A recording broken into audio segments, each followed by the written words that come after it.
Okay everyone, so in this second part of the lecture, what we're going to look specifically is at the process by which you scan and analyse the external environment and how you can use that analytical process to identify what the opportunities and threats might be in that external context.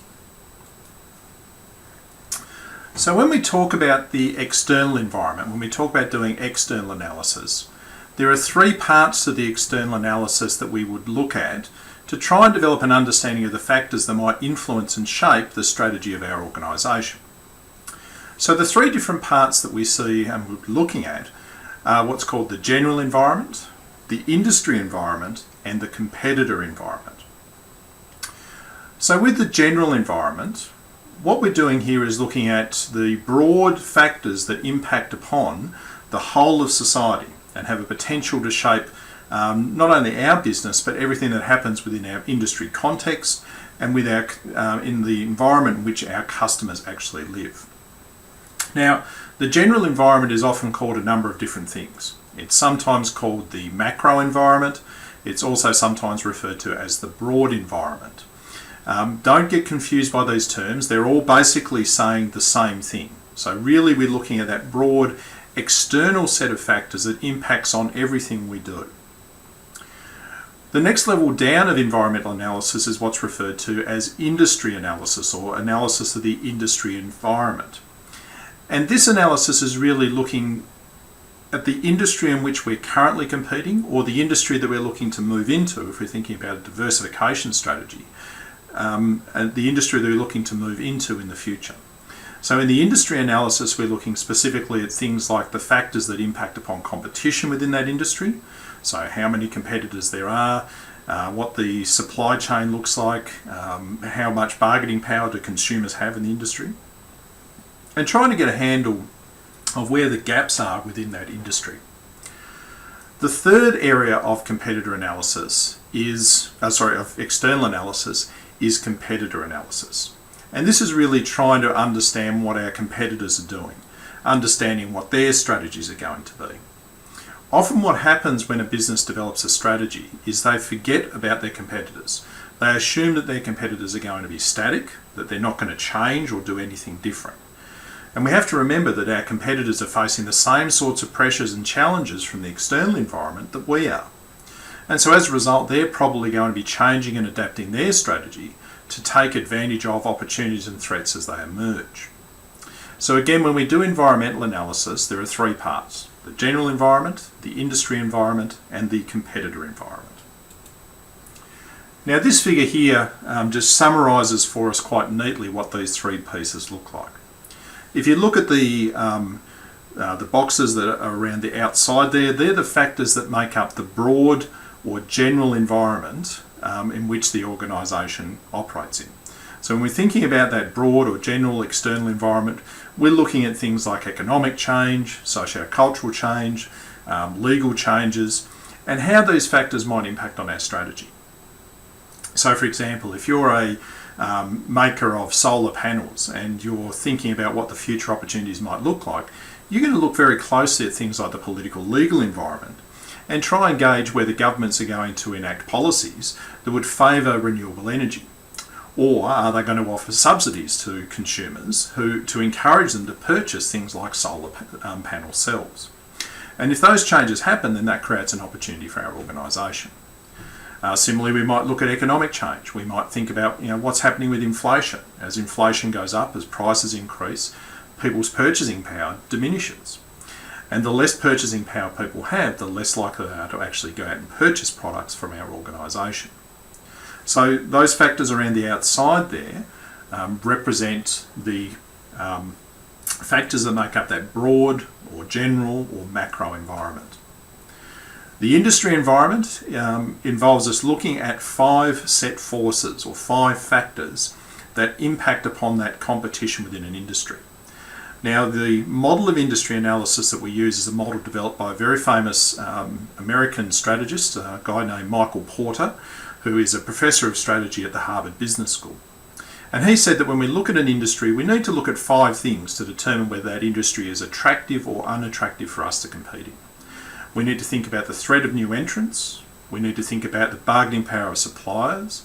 We need to think about the bargaining power of buyers. We need to think about the range of substitute products. And finally, we need to think about the intensity of rivalry between firms competing in our industry. So by looking at all of those 5 forces, we're able to develop a picture of how attractive or unattractive that industry is for us to compete in. And then the final part of that external analysis is looking at the competitor. We need to be very clear in understanding who are our competitors, who are our current competitors, who are the organisations that we're competing with now, and who are the companies that we're going to be competing with in the future. Because again, one of the biggest competitive threats we face is a new business coming into our industry and really changing the rules of competition. If you think about this in the hotel industry, Airbnb has had a major impact on the big hotel chains like Sheraton and Hilton and the Accor Group. These traditional hotel chains really didn't see someone like a peer-to-peer service like Airbnb as a threat coming into their marketplace. And so really understanding that competitive environment becomes critical. So again, when we look at external environment, we look at 3 areas. We look at the broad or macro environmental factors, we look at the industry environment, and we look at the competitor environment.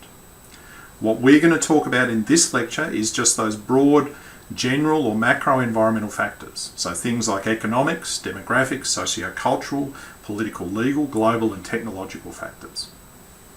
They're what we're going to focus on. In the lecture next week, in week 3, we'll talk about those factors like the industry environment and the competitor environment and how they impact upon strategy.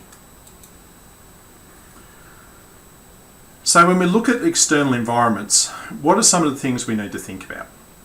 The first thing we need to be aware of is that external environments are very changeable. Okay, so they're increasingly turbulent. There's a lot of competition in these marketplaces, and it's very difficult for organisations to understand exactly how competition is going to continue to develop in these industries. We also know that industries are very complex. You know, trying to understand all the little factors that might impact upon, say, the retail industry in Australia is very difficult. We don't know, for example, what the likely impact is going to be of online sales. Online sales are growing very rapidly in Australia, and more people are purchasing products through online retailers. But yet, online retailing still only accounts for about 6% of all retailing in Australia. You know, so over 90% is still being done through traditional bricks and mortar retail chains. So it's very complex to unpack that. We know that external environments are increasingly global. So we're no longer having to think about just what happens in our own hometown or in our own state or even our own country. We're having to factor in what's happening in the global marketplace and how this might impact on our business context. So for example, how does Britain's decision to leave the EU impact upon Australian companies? Traditionally, Australian companies have used the UK as a foothold when they look to expand into the European marketplace. But if the UK is no longer part of the European Union, then does the UK lose a lot of its attractiveness as a marketplace to do business? Similarly, if we think about where the greatest opportunities are going to be in the future for Australian businesses, they're going to be in what we refer to as the BRIC countries. So BRIC countries are Brazil, Russia, India and China. These are very large markets, countries with multi-million population bases, and so understanding what's happening in those markets becomes really critical for our ongoing success. We know that external environments are again uncertain and ambiguous. It's really difficult to be able to accurately predict what is happening in the world around us. We've seen this repeatedly in recent years where people have failed to identify major shocks that have occurred within our economic system.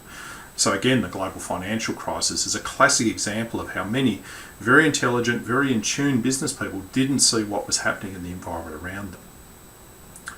So if we're going to be successful in building a strategy that takes account of these external factors, we need to be really skilled at the process of external environmental analysis.